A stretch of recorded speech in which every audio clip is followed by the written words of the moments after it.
Olá, segunda-feira, 19 de junho de 2023, o seu Jornal do Acre, primeira edição, começa agora com as últimas atualizações na manhã desta segunda e para você ficar muito bem informado nesse início de tarde. Na edição de hoje, você vai ver que a Polícia Militar apreendeu mais de 6 quilos de drogas e prendeu 3 suspeitos de traficar entorpecentes na parte alta da capital.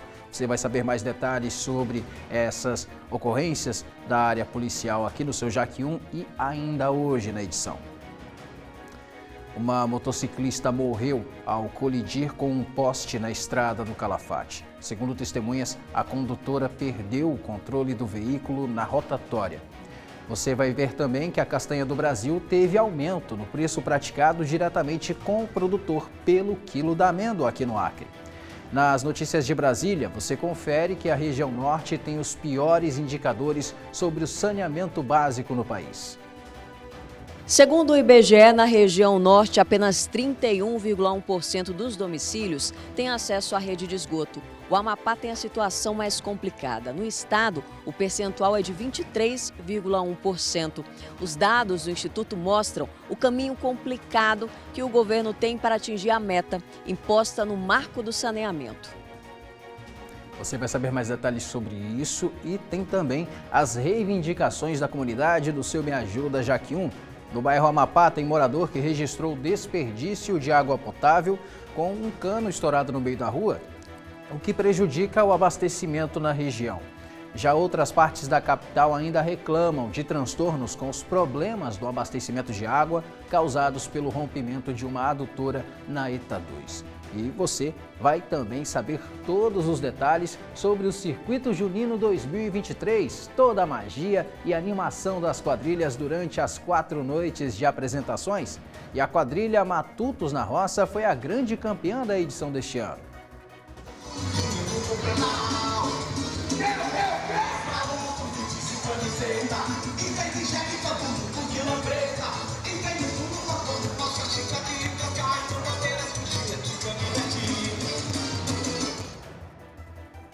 Uma festa muito bonita das últimas noites aqui na capital acreana. Tem ainda os destaques do G1 Acre e da Rádio CBN Amazônia Rio Branco. Tudo isso e muito mais no seu Jornal do Acre, primeira edição, que começa agora.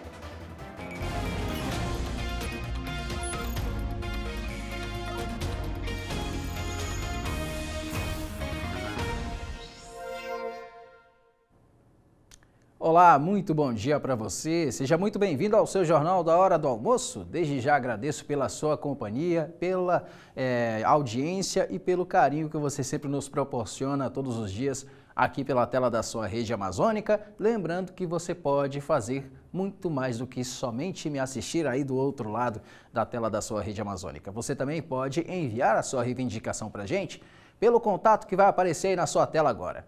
99211-2930 ou marcando a gente nas redes sociais pelo @RedeAmazônicaC. Esses são os contatos para você enviar a sua reivindicação para a gente, para o quadro Me Ajuda JAC 1. É por ele que a gente repercute aqui as reclamações das comunidades sobre os problemas que prejudicam a vida dos moradores, não só aqui da capital acreana, como também no interior do estado. Nós sabemos que as comunidades têm alguns problemas de infraestrutura, algumas comunidades que ainda sofrem com a falta de água e inclusive com a falta do saneamento básico. Nós temos uma matéria produzida por Brasília que mostra isso a um cenário regional, na região norte, mas algumas cidades aqui do nosso estado ainda sofrem muito com esse problema de saneamento básico, principalmente a capital Rio Branco.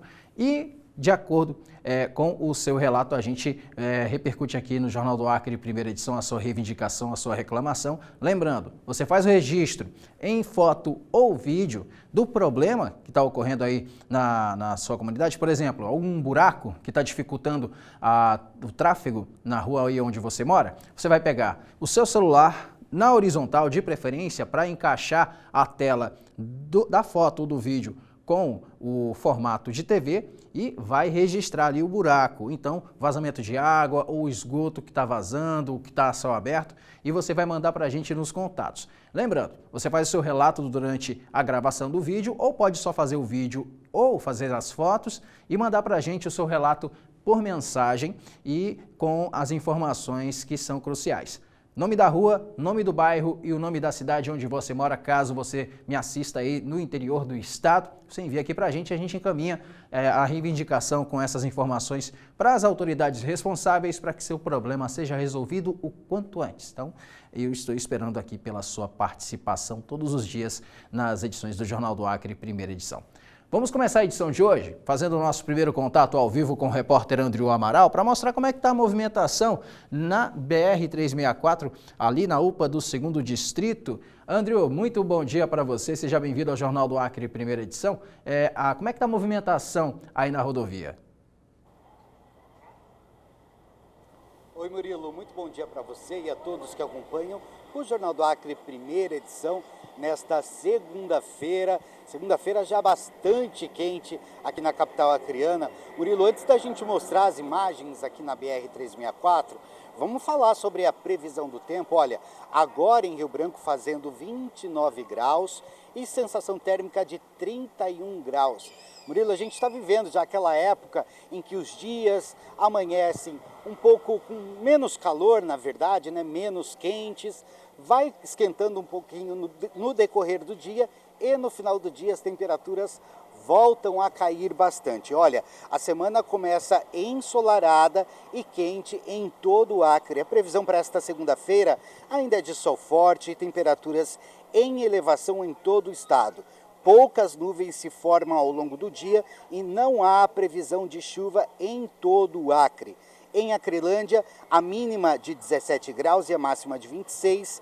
Em Cruzeiro do Sul, mínima de 16 e máxima de 27. E em Rio Branco, a mínima de 15 e máxima de 26. Mas como eu já disse, essa máxima aqui já foi ultrapassada. Nesse momento fazendo 29 graus na capital acreana. Agora vamos sim mostrar para você a movimentação aqui da BR-364, porque a gente está bem aqui em frente à UPA do 2º Distrito, Murilo, e logo mais a gente vai falar sobre um assunto bastante importante, que são os casos de síndromes respiratórias que aumentaram bastante aí, e o Estado recebeu alguns aparelhos novos do Estado de Minas Gerais. O secretário de Saúde vai estar aqui para conversar com a gente. Mas essas são as imagens que você vê agora da BR-364, aqui em frente à UPA do 2º Distrito. Uma movimentação nessa hora bastante tranquila, Murilo. A gente está vindo de um feriado prolongado nas 2 últimas semanas. Então, essa é uma região também aqui que só vem pessoas que normalmente passam aqui por esse local, ou que moram por aqui, ou que vêm para a rodoviária, para a própria UPA, enfim, costuma ter uma movimentação bem menor nessa região da cidade. Então é isso, essas são as nossas primeiras informações, Murilo, e a gente volta daqui a pouco para falar sobre saúde, viu? Tá certo, André. Obrigado pela sua participação aqui no Jornal do Acre, primeira edição. As primeiras informações com o André Amaral. E, é claro, a movimentação na rodovia é muito tranquila, mas a gente sempre pede aos motoristas e condutores que trafegam pelas rodovias estaduais, federais, dentro das ruas da nossa capital, muita atenção e cautela para você chegar com segurança, chegar com toda tranquilidade no seu destino, respeitando sempre toda a sinalização de trânsito, o limite de velocidade, para que você não tenha maiores transtornos durante a sua condução. Então, é sempre importante ter atenção no trânsito. Vamos seguir em frente com a edição de hoje do JAC 1, falando que estamos na Semana Nacional do Migrante. E aqui na capital, a Diocese de Rio Branco organiza uma programação com várias ações voltadas para os migrantes que vieram de outros países e estão aqui no estado. A repórter Ana Paula Xavier tem mais informações. Então, a Semana do Migrante começa hoje, dia 18, e vai até o dia 25. E para falar, sobre essa programação, nós estamos aqui com a Aurinete Brasil, que é da Pastoral do Migrante da Diocese de Rio Branco e da Caritas Brasileira. Muito bom dia, Aurinete, obrigada pela sua participação. Fala para a gente como que foi pensada essa programação e o que vai ter de ação durante toda essa semana. Bom dia e obrigada por esse momento para a gente conversar um pouco sobre o que é a Semana do Migrante. Há 38 anos nós realizamos, como CNBB, Conferência Nacional dos Bispos no Brasil, por meio do Serviço Pastoral dos Migrantes e também outras instituições que colaboram em nível nacional para que haja uma semana dedicada ao migrante, refugiado e apátrida. E nós, por sermos região de fronteira, estamos acompanhando, preparamos esse momento, essa semana, com algumas atividades e que tem a ver também, essas atividades têm a ver com a nutrição, com a segurança alimentar também desse migrante. A migração e a fome, fazendo também uma alusão à campanha da fraternidade deste ano, que foi Fraternidade e Fome. Então, a fome, ela caminha com o migrante. Não que todo migrante tenha fome, mas é que nesse percurso, às vezes a pé, às vezes de carona, às vezes até mesmo de ônibus, você precisa ter uma segurança alimentar. Então, este ano, a equipe nacional se debruçou sobre esse tema para trazer também os aspectos da fome, da segurança alimentar, mas também de outras situações pelas quais os migrantes passam no percurso. Sair de sua casa, sair do seu ambiente, sair do seu país não é fácil, nem como turistas. Imaginem quando você faz uma migração forçada, ou por uma situação climática, ou por uma situação política e social no seu país, que é o que tem acontecido também aqui na nossa região de fronteira. Então, esta semana, nós iniciamos ontem a abertura em todo o país, com a missa de abertura, né, em todas as dioceses, e aqui não foi diferente, foi na Catedral, um momento muito bonito, e vamos seguindo. Hoje estamos aqui na Imaculada Conceição, o dia inteiro, atendendo com as escutas, com também os cadastros, para que a gente possa, como pastoral, como diocese, fazer um acompanhamento também diário a esse migrante que chega e que precisa ser acolhido. Aurinete, você falou a preocupação com essas fronteiras, né? Então, assim, vai ser aqui na capital a ação também, mas também em Brasileia, que ali é mais próximo ainda da fronteira. E quais são os atendimentos que vão acontecer? Nós vamos fazer um atendimento desde aqui, Rio Branco, até Assis Brasil, porém, mais efetivamente, em Rio Branco e em Brasileia. Nós temos atualmente 3 casas de passagem, uma em Assis Brasil, uma em Brasileia e um em Rio Branco, que nós acompanhamos e fazemos um trabalho coletivo com o governo do estado do Acre, com as secretarias de estado e também com as prefeituras.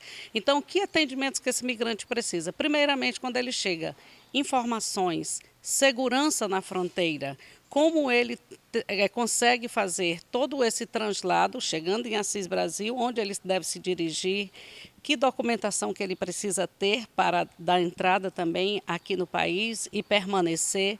Então, todas essas orientações nós vamos dar e também estaremos aqui hoje com atendimento de vacinação, teremos um bazar solidário, teremos também um momento de roda de conversa sobre migração e segurança alimentar, teremos um momento também em que nós vamos tratar as diversas situações que ainda acontecem em pleno século XXI, a xenofobia ainda é muito forte entre nós e para com esses que chegam. Então, quem chega precisa ser acolhido, precisa ser orientado e precisa saber quais os direitos e também quais os deveres para permanecer no nosso país. Aurinete, você falou que não vai ser só aqui na igreja, né? Tem outras ações. Aproveita também para convidar as pessoas para participar de alguma forma, para ajudar de alguma forma, se é que a pessoa que está em casa pode ajudar, né? Se a igreja tem como receber essas ajudas, né? Aproveita esse momento. As doações voluntárias, tanto humanas, quando as pessoas se colocam a serviço, como também as doações. Elas são muito bem-vindas e fazem a diferença no nosso trabalho. A maioria de nós é voluntário, trabalha mesmo por amor à causa, e a gente agradece as pessoas que quiserem doar. Às vezes tem um utensílio doméstico, uma roupa, alguma coisa que você não está mais utilizando, mas que ainda está em bom uso e que podem chegar também para esses migrantes.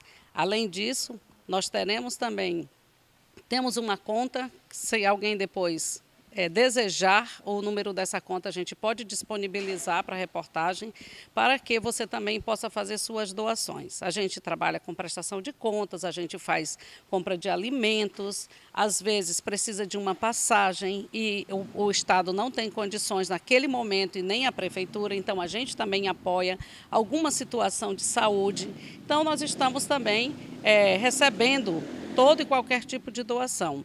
E amanhã, já aproveitamos aqui o momento para convidar para o seminário que vai acontecer no Ministério Público. É uma agenda integrada com a Secretaria Estadual de Assistência Social e Direitos Humanos e que nós estaremos lá para um grande debate sobre os avanços que temos alcançado aqui nessa região de fronteira, que não são poucos, né? A gente já tem aí as casas de passagem, temos também alguns atendimentos que já fazem a diferença lá na fronteira. Quando esse migrante chega aqui em Rio Branco, ele já chega, como que a gente diz, um pré-atendimento. Então, esse pré-atendimento acontecendo desde lá da fronteira, aqui já facilita também para a equipe de acolhida. Tá certo, Aurinete. Muito obrigada, viu, pela sua participação. Então é isso, a Semana do Migrante, como a Aurinete falou, é muito importante, né? A gente vive aí num estado de fronteira, então é muito importante trabalhar, né, toda essa temática. E nada melhor do que trabalhar durante uma semana, começa hoje até o próximo dia 25. Então é isso, eu volto com você. Obrigado, Ana Paula, pelas informações. E a gente agora vai com as informações policiais. No final da tarde de ontem, guarnições das companhias de choque e CPCães do Batalhão de Operações Especiais, o BOP, apreenderam mais de 6 quilos de entorpecentes e prenderam 3 criminosos por tráfico de drogas em uma ocorrência no bairro Vitória. Os militares patrulhavam a parte alta da cidade quando flagraram no portão de uma residência uma mulher recebendo um pacote com cerca de 20 gramas de skunk, droga conhecida como super maconha. O homem que fazia a entrega também foi preso e com ele foi encontrado mais um pacote de 1 quilo do produto. Dentro da casa, conhecida como Boca de Fumo na região, os policiais encontraram outra mulher e mais de 5 quilos de skunk embalados em diversos pacotes escondidos em várias partes do imóvel, além de alguns envelopes de cocaína. Cerca de 2 quilos da super maconha foram encontrados pela cadela Safira, da CPCães, enterrados em uma construção abandonada anexa ao imóvel. O trio foi preso por tráfico de drogas e conduzido à delegacia de flagrantes, de onde será encaminhado ao judiciário para responderem pelo crime. E um grave acidente resultou na morte de Dejane Cunha de Araújo, de 46 anos, na madrugada desta segunda-feira aqui na capital. Segundo informações, a condutora perdeu o controle da moto ao tentar manobrar em uma rotatória e colidiu contra um poste de energia na estrada do Calafate, no bairro Valdemar Maciel. A moto ficou destruída com o impacto. O serviço de atendimento móvel de urgência foi acionado, mas ao chegar ao local, apenas constataram a morte de Dejane. A área foi isolada para os trabalhos da perícia e o corpo da vítima foi levado para um instituto médico legal. Segundo a família nas redes sociais, o corpo de Dejane é velado na Capela São Francisco, na Isaura Parente. Bom, agora a gente vai saber mais informações de uma parceria entre a Caixa e o Instituto Nacional Mais 21, ligado à Confederação Nacional da Indústria, que prevê a criação de linhas de crédito para empresas, organizações e cooperativas que atuam na região amazônica. A ideia é fomentar iniciativas que aliem desenvolvimento e preservação ambiental. Confira. Conservar a biodiversidade da Amazônia e, ao mesmo tempo, promover novos negócios sustentáveis. Este é o objetivo da parceria entre o Instituto Amazônia Mais 21 e a Caixa, com a liberação de linhas de crédito para empresas, organizações e cooperativas da região amazônica. Visando o fortalecimento de setores econômicos como a bioeconomia, a transição energética, setores estratégicos de uma nova economia, de uma nova indústria e novos setores econômicos que a Amazônia tem, por natureza, disponibilizar para possíveis empreendimentos e que no consórcio entre o setor privado, através do Instituto Amazônia Mais 21, e o setor público, por meio da Caixa, tenho a certeza de que destravaremos e avançaremos significativamente nessas agendas. As linhas de crédito, quando a gente fala de promover a ecoeficiência, elas querem justamente ajudar as empresas a poderem tanto desenvolver uma nova solução que reaproveite ou que evite poluição e, com isso, inclusive, ajudá-las a manter a licença ambiental de operação. Porque todas as atividades potencialmente poluidoras, pela legislação, elas precisam ter a licença de operação. E muitas vezes ela precisa trocar um filtro, ela precisa criar um sistema de tratamento de um resíduo, seja líquido, seja sólido. Então, a linha vem justamente para atender essa necessidade do empresário a tornar o seu processo de produção mais sustentável. E, além disso, ela pode ajudar o empresário a reduzir, por exemplo, a sua conta de energia, promovendo projetos de eficiência energética, ajudando a aproveitar, por exemplo, a energia solar da região, que é abundante na região norte também. A parceria também prevê a realização de projetos voltados para a capacitação das comunidades locais. A Caixa tem um fundo socioambiental que também pode ser usado para desenvolver projetos de capacitação, para ações voltadas para a educação ambiental, para ações de promoção da bioeconomia. Então, a ideia é que, junto com o Instituto Amazônia, a gente origine esses projetos e os melhores projetos possam contar com o apoio de ambas as instituições nesse foco voltado para desenvolver a pesquisa, o conhecimento local e a capacitação também e requalificação de mão de obra para esses novos negócios que podem vir da bioeconomia. Além de promover o acesso a linhas tradicionais que a Caixa já oferece aos empresários amazônicos, a ideia é destravar investimentos na região. A gente fala que não faltam capital no mundo. Existem recursos milionários, inclusive, de fundos, e eles estão em busca de bons projetos. Essa parceria, eu tenho certeza, com o Instituto Amazônia, a gente vai poder originar ótimos projetos para apresentar para investidores, para fundos, e que a gente possa investir para desenvolver soluções que a região precisa. Fundamental é a realização de campanhas e educação ambiental em todas as comunidades envolvidas. E isso vai garantir o desenvolvimento sustentável. E a iniciativa privada tem um papel central nesse processo no futuro, principalmente considerando a exaustão dos recursos públicos que nós temos hoje. Vamos saber agora o que é destaque na Rádio CBN Amazônia Rio Branco, 98,1 FM, com o Richard, que já está aqui comigo no estúdio do Jornal do Acre, primeira edição. Vai trazer para a gente mais informações sobre uma oportunidade para quem quer trabalhar, para quem quer uma vaga no mercado de trabalho, quem está procurando aí uma forma de se profissionalizar. Não é isso, Richard? Muito boa tarde para você. É isso mesmo, Murilo. Boa tarde para você, para quem nos acompanha. Realmente uma boa oportunidade para se profissionalizar na carreira, para alcançar um nível maior, porque o IFAC Campus Rio Branco está com o edital aberto aí para preenchimento de mais de 300 vagas residuais nos cursos técnicos e superiores para o segundo semestre de 2023. O edital ele é voltado aí para estudantes que querem realizar transferência interna, ou seja, mudar de curso ou campus no âmbito do IFAC, além de transferência externa para aqueles alunos que são de outras instituições de ensino que desejam estudar no IFAC.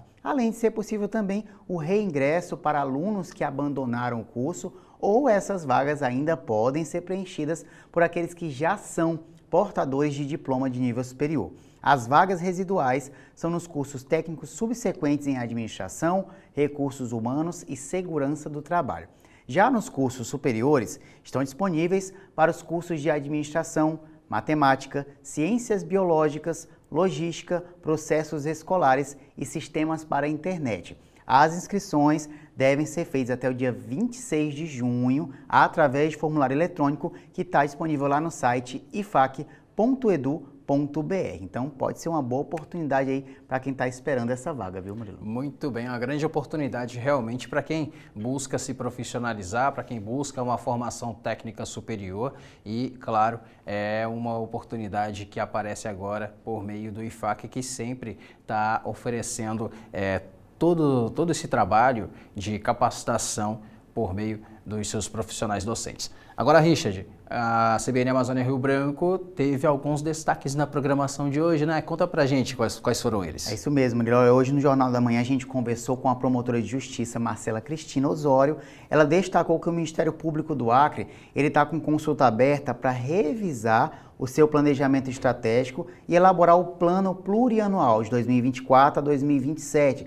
Isso para visar e identificar aí os principais problemas que afetam a sociedade acriana e, claro, colher sugestões da sociedade para priorizar as ações que vão ser feitas nos próximos 4 anos nesse trabalho do MP. Também falamos com o neurocirurgião Renato Fonseca e a psicóloga Jussara Queiroz, que falaram com a gente sobre o novo serviço de atendimento para pacientes com transtorno do espectro autista, que foi inaugurado esse mês aqui em Rio Branco, com 25 salas de atendimento, oferecendo serviços de psicologia, terapia ocupacional, nutrição, fisioterapia, além de consultas médicas com neuropediatras. Lembrando que os nossos destaques, se você perdeu essas entrevistas, estão lá no nosso portal cbnamazonia.com, vale a pena conferir, ouvir e até compartilhar com outras pessoas. Muito bem, então é isso, a CBN Amazônia Rio Branco é multimídia, está presente na plataforma na cbnamazonia.com na internet, você confere também pela 98,1 FM, e pelo site também você confere toda a programação ao vivo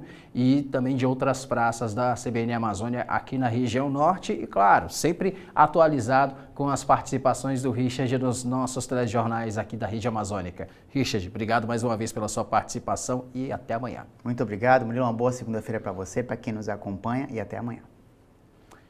Bom, ainda hoje no seu Jornal do Acre, primeira edição, você vai ver as reivindicações da comunidade do seu Me Ajuda Jaquium. Tem morador que reclama da falta de água no Conjunto Esperança e no bairro Amapá tem cano estourado que está desperdiçando água potável que deveria ir para as moradias, abastecer os moradores e está se esvaindo no meio da rua. Uma situação realmente lamentável. Nós vamos falar sobre isso aqui ainda hoje na edição do seu Jornal da Hora do Almoço. Tem também todos os detalhes sobre o Circuito Junino 2023, as noites de apresentação que embalaram o público lá no quadrilhódromo do estacionamento da Arena da Floresta e a definição da campeã que foi definida no último domingo. Você vai saber mais detalhes sobre isso.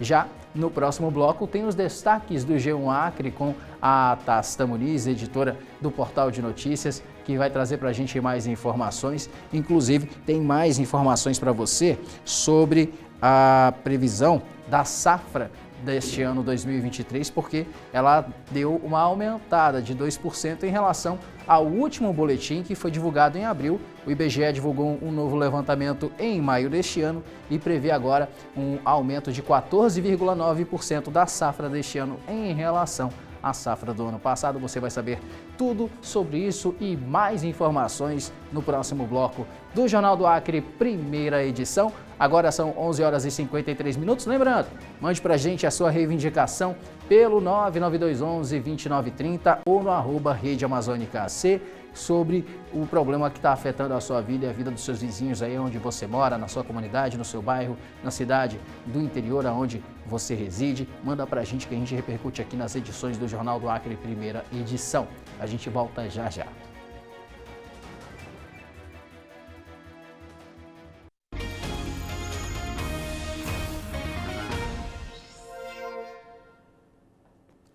De volta com o seu Jornal do Acre, primeira edição, para a gente ficar atualizado sobre as últimas informações do portal de notícias G1 Acre nesta segunda-feira. Quem traz as últimas atualizações desta segunda-feira é a Tasta, que já está aqui comigo no estúdio do Jaquium. Tasta, muito boa tarde para você. Boa tarde, Murilo. Boa tarde para todo mundo que nos acompanha aí pelo Jornal do Acre, primeira edição.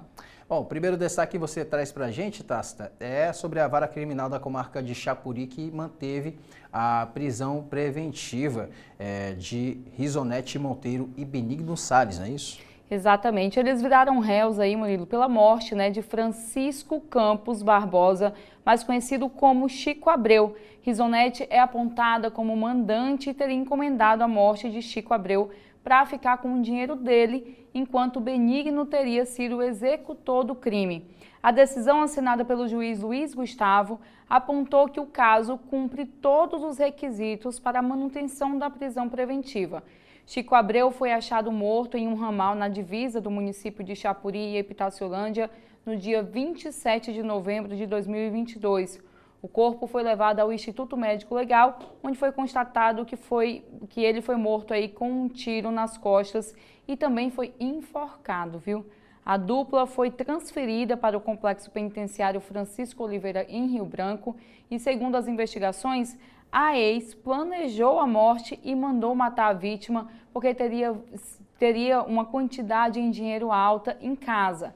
Após sua morte, o valor seria dividido igualmente entre a mandante e o executor.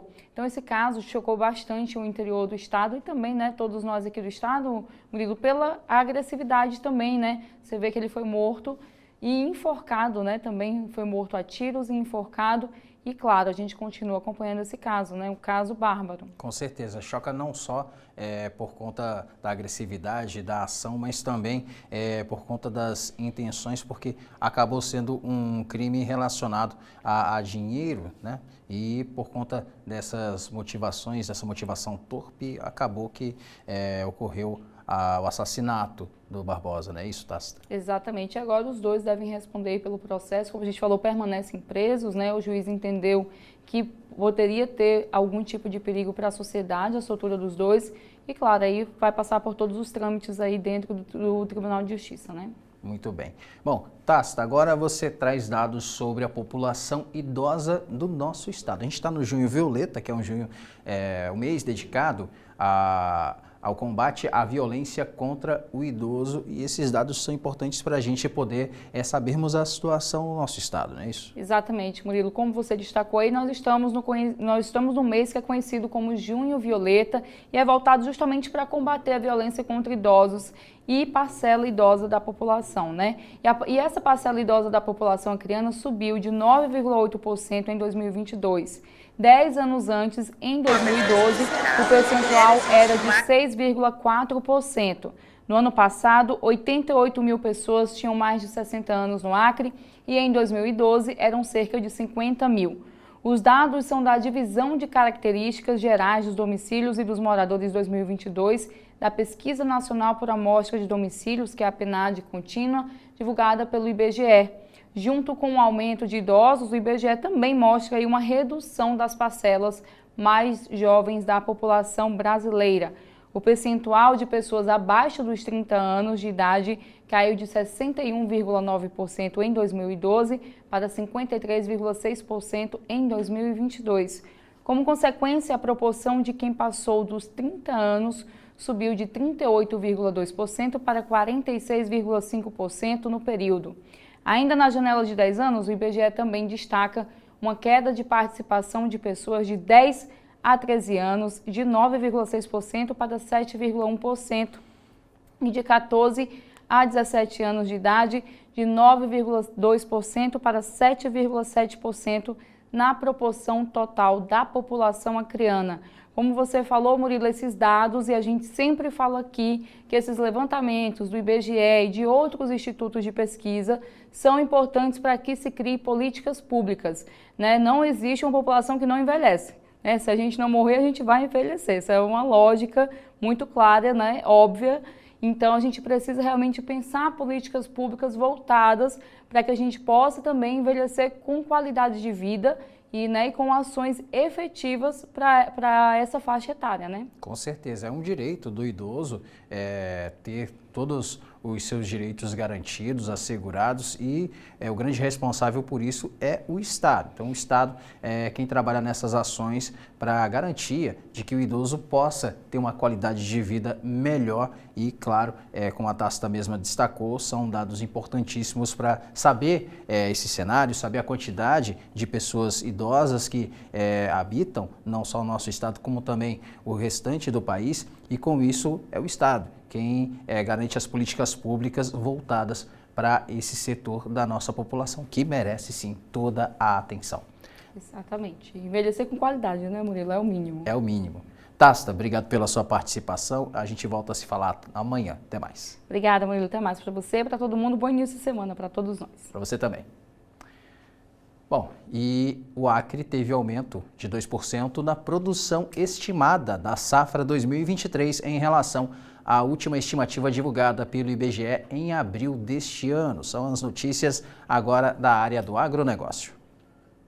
O aumento é registrado em um novo boletim com dados do levantamento sistemático da produção agrícola feito pelo Instituto no mês de maio. Com isso, a produção de cereais, leguminosas e oleaginosas deve aumentar 14,9% em relação à safra do ano passado no estado. Mesmo assim, a participação do Acre na produção nacional ainda está longe de ser expressiva, com aproximadamente 0,1%. A alta é puxada pelos grãos. No estado, a soja pode dobrar sua produção em relação ao ano passado. Já o milho, apesar da queda estimada em 3,1% na primeira safra, registra aumento de 15% na segunda safra. E o café canéfora também tem tendência de aumento com 8,2%. Outro destaque é a banana, que deve aumentar em aproximadamente 7% em relação ao ano passado. E a mandioca, que segue sendo um dos alimentos mais produzidos e valorizados no estado, tem redução estimada de 0,6% na safra deste ano, ainda assim acima de 500 mil de toneladas. E agora a gente vai para Cruzeiro do Sul fazer o nosso primeiro contato ao vivo com a repórter Raíza Lima, que tem mais informações sobre uma equipe de pesquisadores que está perfurando a terra em uma região do Vale do Juruá e buscam evidências sobre a vida na Amazônia há milhões de anos. Todo esse trabalho vai ser com a Raíza Lima. Bom, vamos voltar com a Raíza Lima ainda hoje na edição do seu Jornal do Acre, primeira edição. A gente teve um problema na comunicação com ela, mas já já ela vai estar aqui ao vivo com a gente para dar mais informações sobre isso. Ao invés disso, vamos fazer a nossa virada, a nossa pausa aqui para o Jornal do Acre, primeira edição, para você ter acesso aos conteúdos informativos e comerciais. E já já a gente volta com mais informações com as reivindicações da comunidade, do seu Me Ajuda, Jaque1. Tem morador que está reclamando da falta de água no Conjunto Esperança. Já tem morador que está reclamando que tem muita água, só que essa água está saindo para o meio da rua, para fora, não está chegando nas casas. E isso está ocorrendo no bairro Amapá, ali na região da Estrada do Amapá. A gente vai saber mais detalhes sobre isso ainda hoje no seu Jornal do Acre, primeira edição. E você também vai ter mais detalhes sobre o Circuito Junino 2023, que já tem o seu campeão definido na edição desse ano. Você vai saber quem é já já, ainda hoje, na sua edição do seu Jornal do Acre, primeira edição. Lembrando que você pode enviar para a gente as suas reivindicações pelo 99211-2930 ou marcando a gente nas redes sociais pelo @RedeAmazônicaC. Agora no Acre são 12:03. A gente volta já já.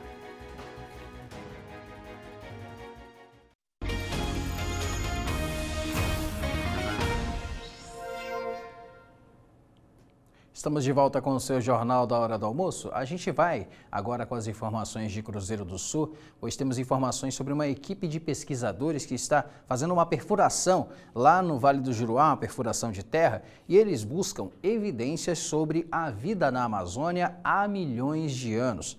Vamos ouvir o gerente do projeto, Isaac Bezerra. O projeto é intitulado Projeto de Perfuração Transamazônica.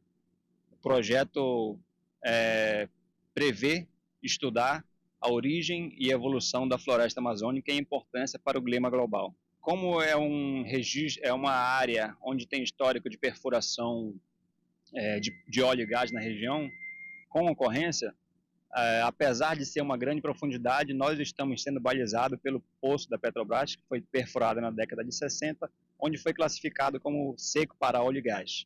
A partir disso, nós estamos realizando a operação balizada também por projetos de poço, onde prevê medidas preventivas e caso tenha ocorrência desse material, nós estaremos preparados. O projeto de perfuração origem de evolução de clima, relevo e hidrologia dessa região, da região amazônica, e a sua importância para o clima global.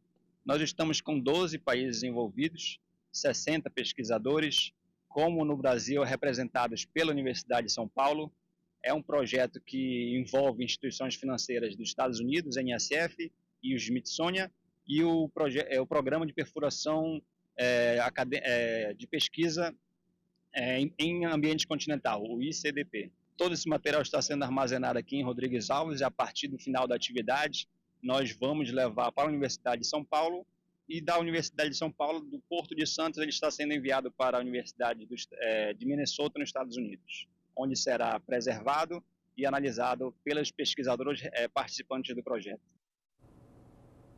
Bom, então tá aí as informações sobre esse trabalho de pesquisa que é feito lá em Rodrigues Alves, no interior do estado. E o Acre recebeu 2 incubadoras e 3 berços aquecidos doados pelo governo de Minas Gerais para a instalação em UTIs e CTIs pediátricas. Segundo a CESACRE, que solicitou os equipamentos à saúde do estado mineiro, a medida faz parte de esforços para ampliação de leitos e enfrentamento às síndromes gripais no estado. O material foi trazido por um avião do Corpo de Bombeiros de Minas Gerais e será direcionado para o tratamento de crianças com quadros graves de síndromes respiratórias. Lembrando que o Acre está entre os 5 estados que apresentam sinal de crescimento nos casos de síndrome respiratória aguda grave, especificamente em crianças, segundo o boletim Infogripe divulgado pela Fiocruz. Os dados correspondem à Semana Epidemiológica 23, que vai de 4 a 10 de junho deste ano. Bom, vamos voltar a falar com o repórter Andrew Amaral, que está na UPA do 2º Distrito, e vai falar para a gente sobre a situação das síndromes gripais aqui no nosso estado. Andrew, é a situação que gera preocupação entre a população e a saúde estadual. Oi, Murilo, como prometido, eu estou de volta e agora para falar sobre essa situação toda envolvendo as síndromes respiratórias, né? Muitos casos aqui no estado, né, estão em alta, principalmente com as crianças, né? E o estado recebeu a doação de incubadoras e berços aquecidos doados pelo estado de Minas Gerais. Aqui ao meu lado está o secretário estadual de saúde, Pedro Pascoal, que vai falar mais para a gente sobre essa situação no momento e sobre essas doações que recebemos então lá do estado de Minas Gerais. Secretário, seja muito bem-vindo ao Jornal do Acre, primeira edição. Como é que foi a comunicação com o governo de Minas Gerais? O que foi doado para o estado do Acre? Seja bem-vindo ao Jornal do Acre. Bom dia, André. Bom dia, Murilo. Bom, essa tratativa, eu quero primeiramente deixar o agradecimento ao governo de Minas Gerais, em nome do nosso secretário estadual, Fábio Bacaretti, na qual de pronto atendeu o nosso pedido nesse momento tão sensível para a gente, que é o aumento do número de casos. Nós vivenciamos isso anteriormente, estamos trabalhando de forma planejada para que não se repita situações anteriores, e esses equipamentos que chegaram aqui na sexta-feira estarão compondo a rede da alta complexidade, estruturando os nossos leitos de UTI. Hoje, nossa realidade, nós temos 20 leitos no Hospital da Criança de UTI neonatal, entre o SIM e o TIM, né, que é a classificação que nós damos para esses leitos. 6 leitos contratualizados Santa Juliana como retaguarda da obstetrícia. E a ideia dessas 5 incubadoras e desses 3 berços e 2 incubadoras que chegaram, acabam entrando para fortalecimento dessa rede. Fora isso, nós estamos trabalhando de uma forma para fortalecer a nossa rede, contratualizando mais 10 leitos de UTI neonatal para o Santa Juliana, que darão apoio também para os pacientes graves da pediatria, e mais 10 leitos de enfermaria no Hospital da Criança. Então nós já tivemos uma expansão de leitos 15 dias atrás, essa é a segunda estratégia de expansão para que não seja desassistidas as nossas crianças, né? Não estejam desassistidas as nossas crianças, e trabalhando de forma planejada para que a gente consiga dar uma assistência de qualidade para a nossa população. A gente vem acompanhando bastante essa situação, especialmente dos leitos pediátricos em todo o estado. Na semana passada a gente deu diversas vezes nos nossos telejornais que esses leitos quase todos estavam ocupados, inclusive os leitos de enfermaria dos 60, 57 ocupados, leitos de UTI 10 ocupados. Qual é a situação de momento, secretário? Nós vimos essa alta taxa de ocupação. Um outro dado alarmante é a taxa de permanência, ou seja, o período de permanência, que é um período um pouco mais prolongado, visto as síndromes respiratórias anteriores. Então, tudo isso entra no nosso hall de indicadores, onde nos define estratégias de ações. Como falado, essa semana nós estaremos abrindo mais 10 leitos de enfermaria no Hospital da Criança, para que a gente consiga dar uma resposta efetiva à população. E essa contratualização dos leitos de terapia intensiva no Santa Juliana, que são, nesse momento, uma das nossas maiores preocupações. Fora isso, já existe toda uma articulação da nossa equipe técnica junto ao Ministério da Saúde, para que a gente consiga um financiamento, a União financiando o Estado do Acre, para que tenhamos aí estratégias mais fortalecidas para assistência. essa realidade ela não é só no Acre, essa realidade é a nível nacional.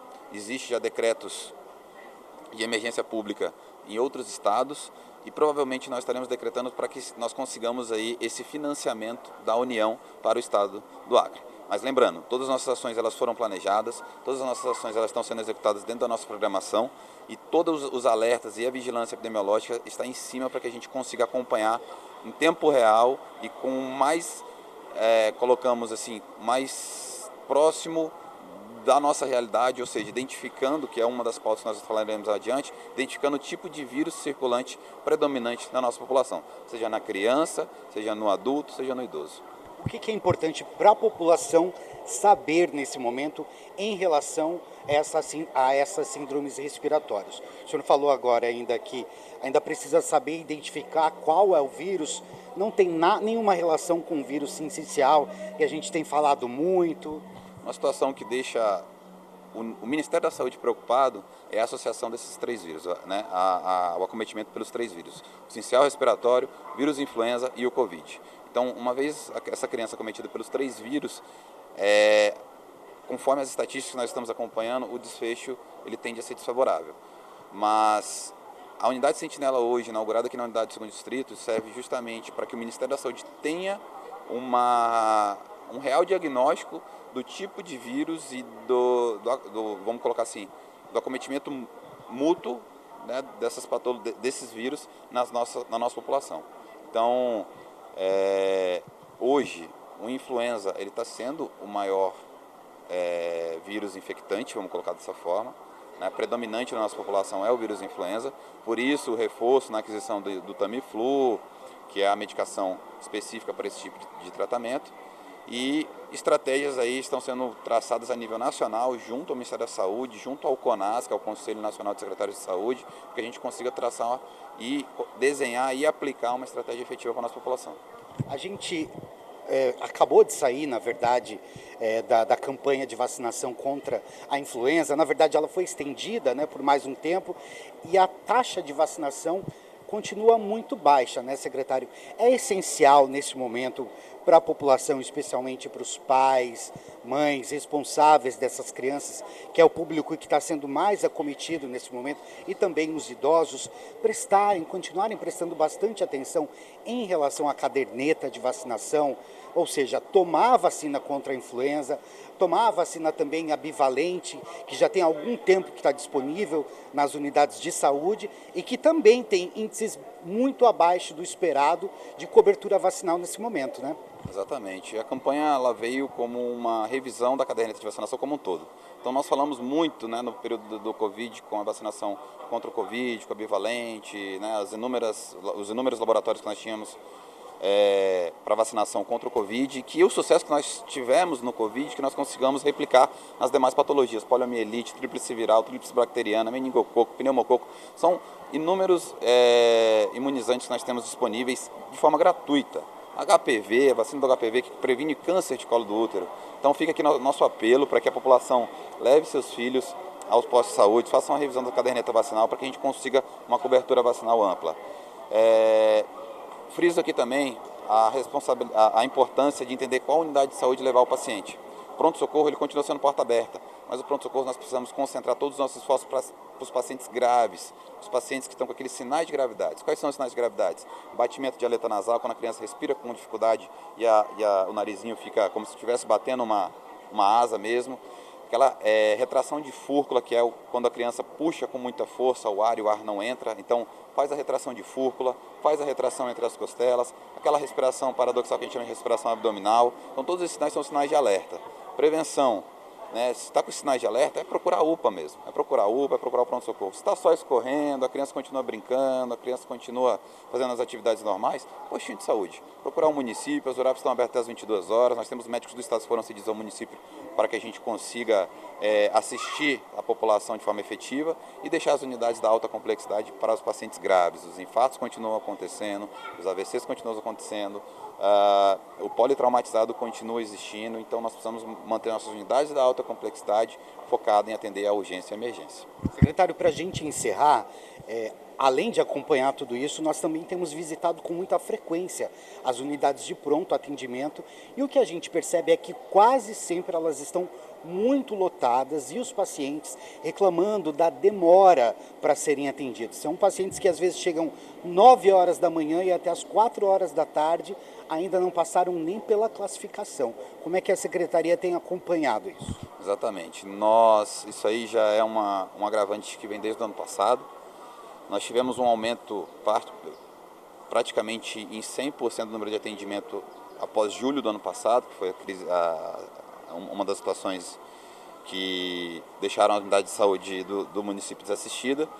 E pontualmente o que eu tenho para falar é que desses pacientes que estão nas UPAs, de 55% a 60% desses pacientes, em todas as nossas UPAs, até mesmo pronto-socorro, são classificados como fichas azuis e fichas verdes. O que significa isso para a população? São pacientes que não correm risco de vida, que têm até 4 horas para serem atendidos, atendimento inicial, fora o retorno após a realização de exame e medicação.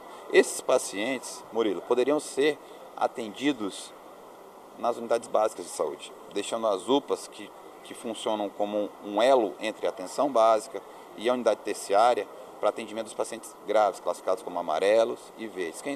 Amarelos e vermelhos. Quem são esses pacientes?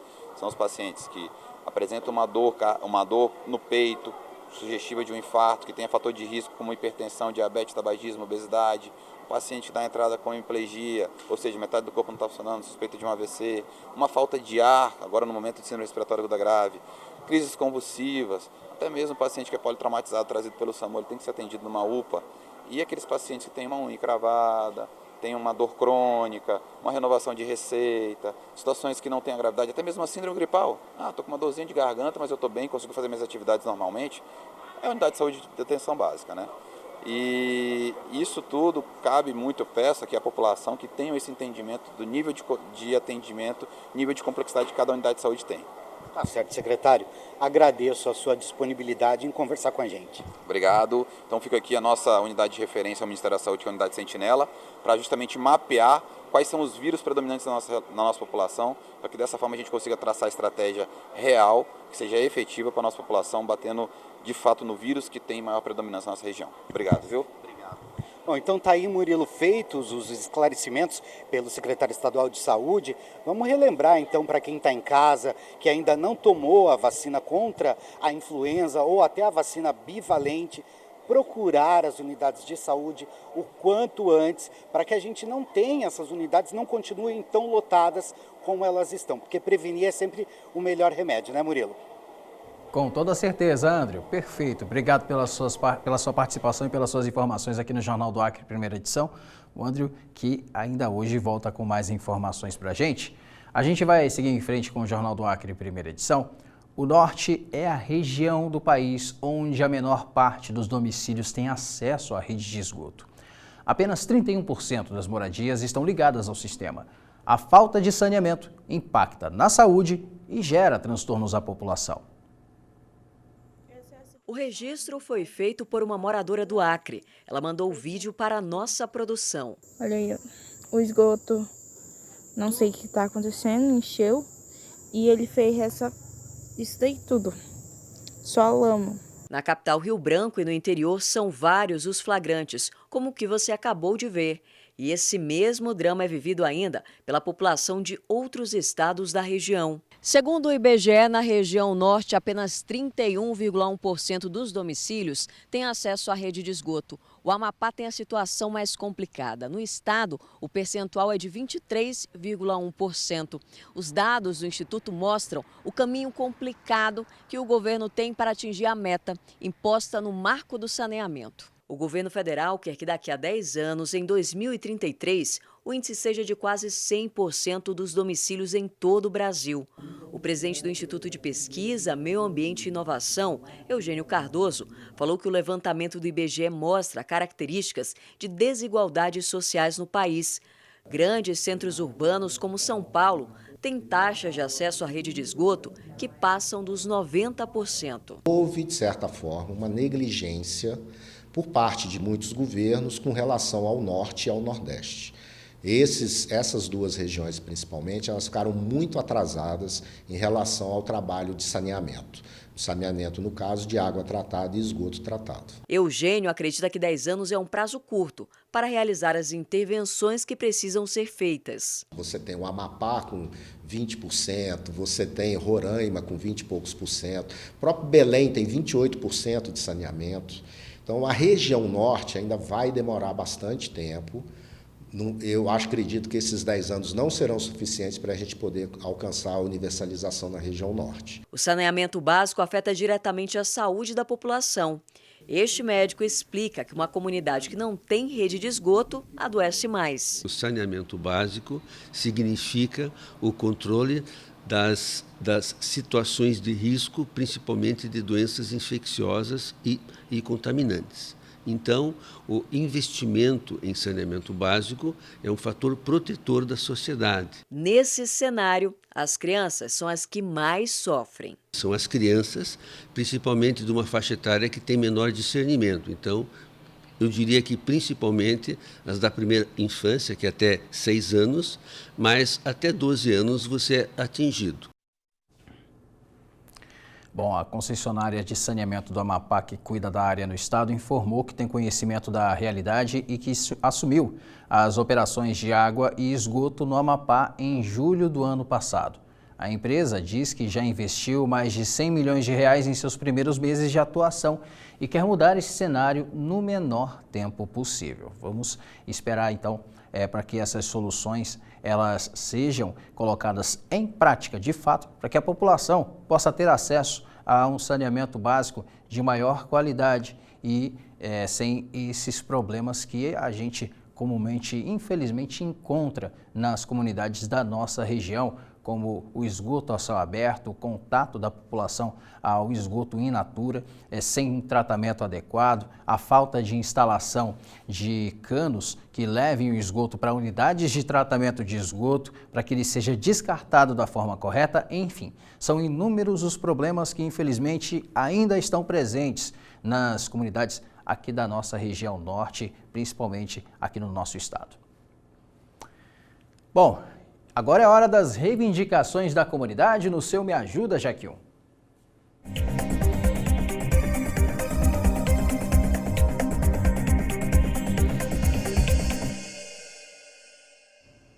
Bom, falando de saneamento, o abastecimento de água tem tudo a ver com isso e a gente vai agora para as reivindicações da comunidade, falando justamente sobre uma situação no bairro do Amapá, no 2º distrito da cidade.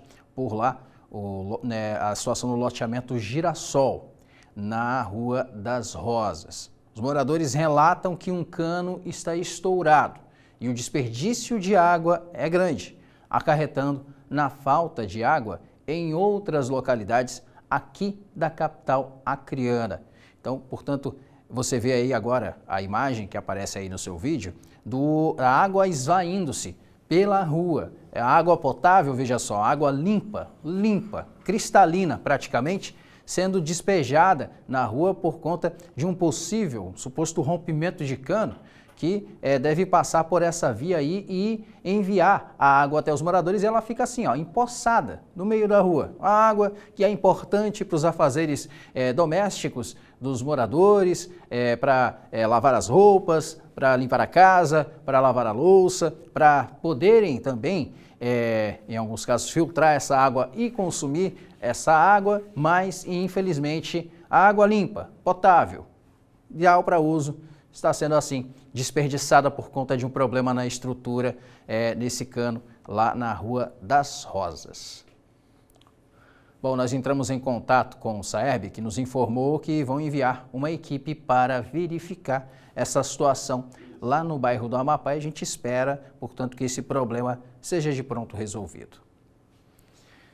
Nós recebemos também diversas reclamações de moradores que ainda estão tendo problemas com o abastecimento de água. Eles relatam que ainda estão sem receber água há algum tempo. Problemas esses que são agravados pelo rompimento de uma adutora da estação de tratamento de água AETA 2 na região da Baixada da Sobral.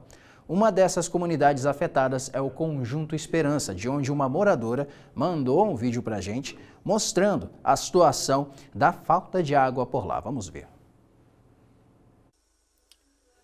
Aqui no Conjunto Esperança, tudo seco, todo mundo sem água aqui, ó, torneira, ó. Não cai água, tá, gente? Mais de uma semana sem água. E esse problema da ETA, ninguém sabe se resolveu ou não, que ninguém dá nenhuma resposta mais. Também não é mais desculpa, né? Mais de uma semana sem água.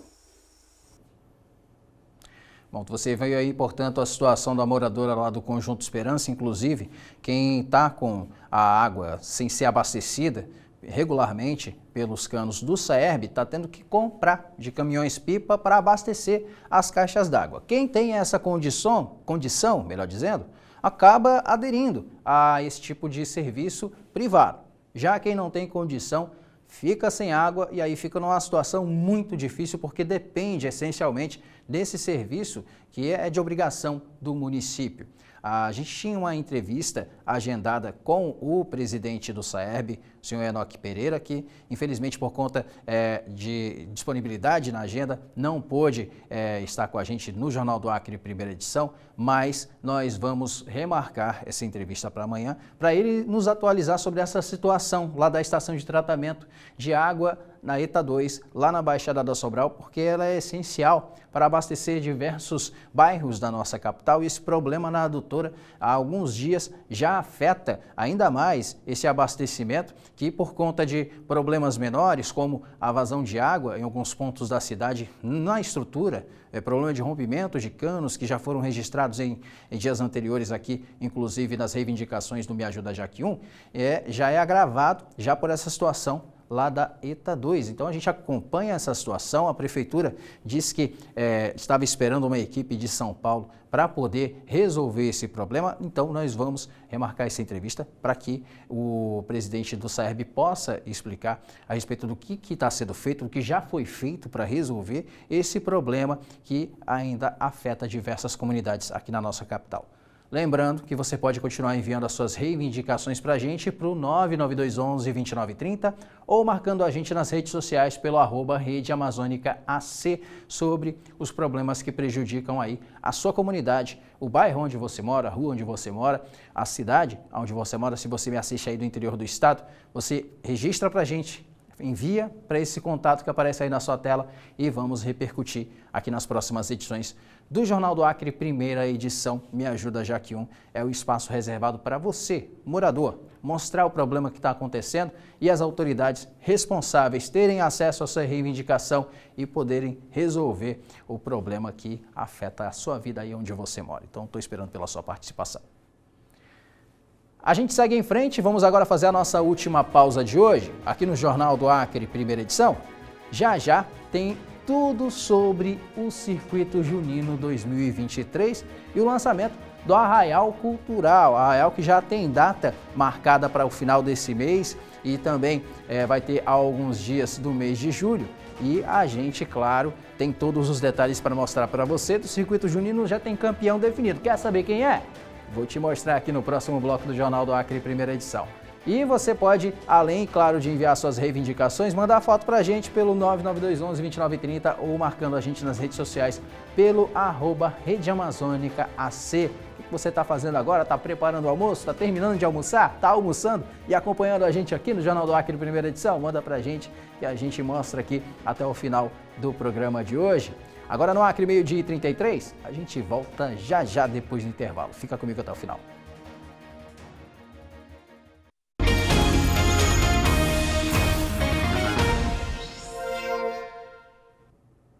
De volta com o seu Jornal do Acre, primeira edição, e está vindo aí uma programação completa do Arraial Cultural, e é tradicional aqui no nosso estado, organizado pelo governo. Foi divulgado no último sábado como será essa programação. Serão 6 noites com diversas atrações no calçadão da Gameleira. Quem vai contar mais detalhes sobre essas festividades é o repórter Eudérico Silva. A sanfona traz o ritmo e os quadrilheiros a dança. Preparar para o grande túnel, começar. A Evelyn já aprendeu esse comando. Ela vai dançar quadrilha pela primeira vez. Tá sendo muito pegado e eu espero que valha a pena, né, o esforço, porque a gente tá dando o sangue lá. As quadrilhas juninas estão na expectativa para o Arraial Cultural. O evento é organizado pelo governo do estado. Do dia 27 de junho a 2 de julho, o público vai poder curtir música, dança e comidas típicas. O concurso de quadrilhas é o momento mais aguardado do Arraial Cultural, que nesta edição terá a apresentação de 14 quadrilhas, da capital e do interior do estado. No primeiro dia de Arraial haverá a escolha do Casal Caipira Mirim e Rainha da Diversidade Caipira. Já a competição do concurso estadual de quadrilhas começa a partir do segundo dia de evento. O grupo vencedor irá representar o Acre em um festival nacional no Pará neste ano. A Gamileira será o local do Arraial Cultural. O ponto turístico foi atingido pela enchente do Rio Acre em abril, mas passou por reforma e, após avaliação da Defesa Civil, foi liberado para o evento. Entre os espaços tradicionais da festa estão a Arena dos Folguetos, a Barraca das Tradições, a Casa da Farinha, o Quintal dos Quitutes e o palco Saudade do Seringal, onde os artistas locais terão a oportunidade de se apresentar. 21 bandas locais estarão abrilhantando, espaço que vai atender as crianças, as pessoas da maior idade. É um arraial preparado com muito carinho, com muito amor para a nossa querida população. 12 quadrilhas estarão aqui abrilhantando e nós temos, olha que coisa interessante, nós temos várias quadrilhas do interior, vem até de Santa Rosa, nós enviamos o convite, estamos apoiando esse evento que é importante. Preparar uma festa maravilhosa como essa, nós precisamos que vocês venham usufruir desse espaço. Está sendo feito, como eu disse, para vocês.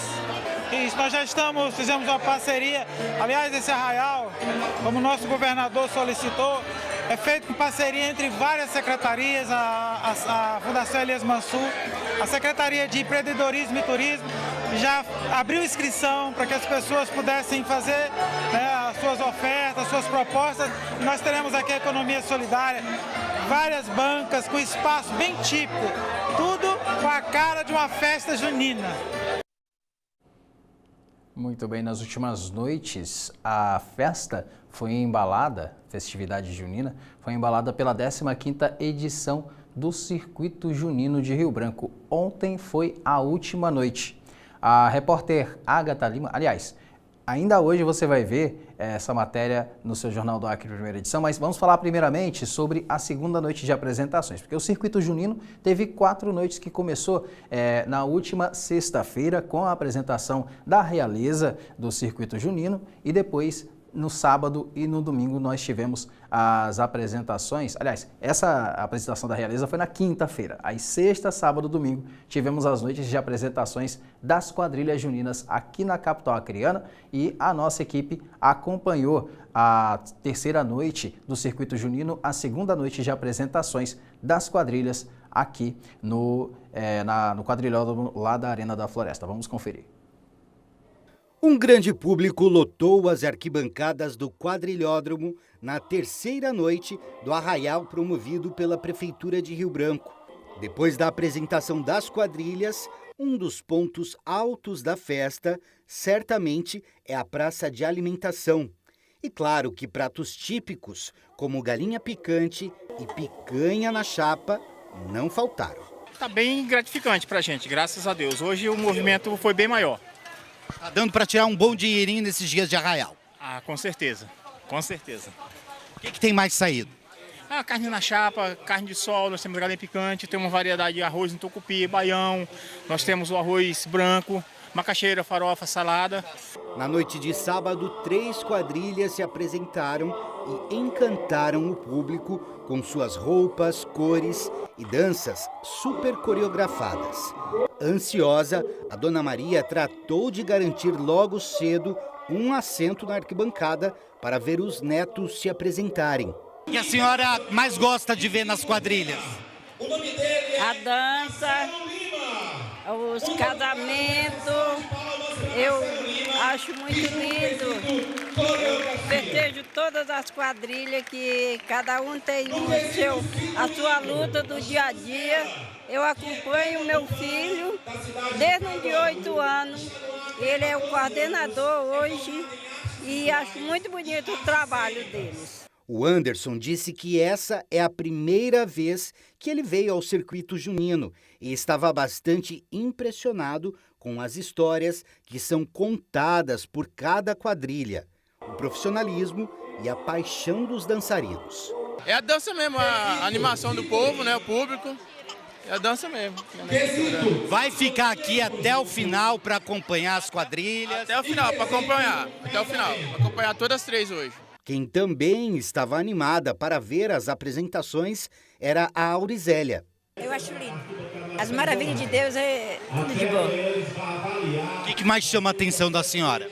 Eu gosto de tudo. De tudo um pouquinho. Gosta de ver as roupas, o colorido das roupas? Gosto de ver as músicas, ouvir e assistir, né? Porque tudo é maravilha. Realmente foi uma noite empolgante do último sábado e domingo foi a última noite da edição do Circuito Junino. A repórter Agatha Lima é quem acompanhou e vai mostrar pra gente todos os detalhes. O público compareceu e lotou as arquibancadas para a última noite da 15ª edição do tradicional Circuito Junino, realizado no estacionamento do estádio Arena da Floresta pela Prefeitura de Rio Branco. Muita música embalou a festa antes da entrada das quadrilhas juninas. A praça de alimentação com os feirantes da economia solidária permaneceu lotada durante todo o evento. Durante os 4 dias de festa, 7 quadrilhas juninas se apresentaram no quadrilhódromo. E com muitas cores, temas e entusiasmo alegraram a população. Durante as apresentações, os jurados ficaram atentos a cada detalhe. As quadrilhas juninas brilharam e encantaram o público durante as apresentações. Um São João embalado com temas atuais para chamar a atenção do público e dos jurados. Então tá aí, portanto, como é que foi a última noite. E nessa última noite nós tivemos a definição da campeã, com o tema Devido à Sua Imaginação e com enredo repleto de bonecos e bonecas de pano, que retrata a história de um personagem que não poderia dançar os festejos juninos por seus pais serem conservadores e deu vida à sua imaginação através dos bonecos e das bonecas de pano. A quadrilha junina Matutos na Roça, que tem seus treinos em uma quadra no bairro Aeroporto Velho, na região da Baixada da Sobral, foi a grande campeã da 15ª edição do circuito, que ocorreu entre os últimos dias 15 e 18 de junho. A junina Matutos na Roça, além de ganhar uma premiação em dinheiro de aproximadamente R$13 mil, vai representar o Acre no circuito nacional em Brasília, no mês de agosto, tendo a hospedagem e passagem garantida pela Prefeitura. A Matutos na Roça reúne em torno de 90 pessoas, entre os brincantes, apoio e todo o elenco da quadrilha junina, que é heptacampeã. A nossa produção conversou com o coordenador, Jimmy Silva, e ele disse que está muito feliz com a vitória, mas que agora vão correr atrás de recursos para conseguirem a alimentação durante todo o percurso até o Arraial Brasil. A hospedagem e a passagem já estão garantidas, agora vão atrás dos suprimentos para poderem, durante o percurso, irem se alimentando e chegarem em Brasília já preparados para esse novo desafio que é o Circuito Junino Nacional. A gente deseja todo sucesso à quadrilha Matutos na Roça. Bom, gente, Jornal do Acre, primeira edição desta segunda-feira fica por aqui. Eu agradeço a você pela sua audiência e pela sua companhia de sempre.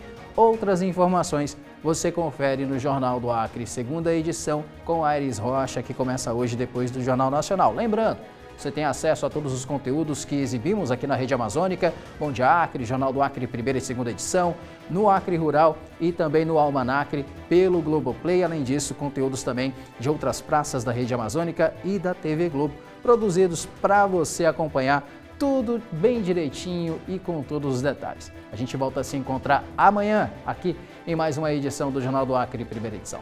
Até lá!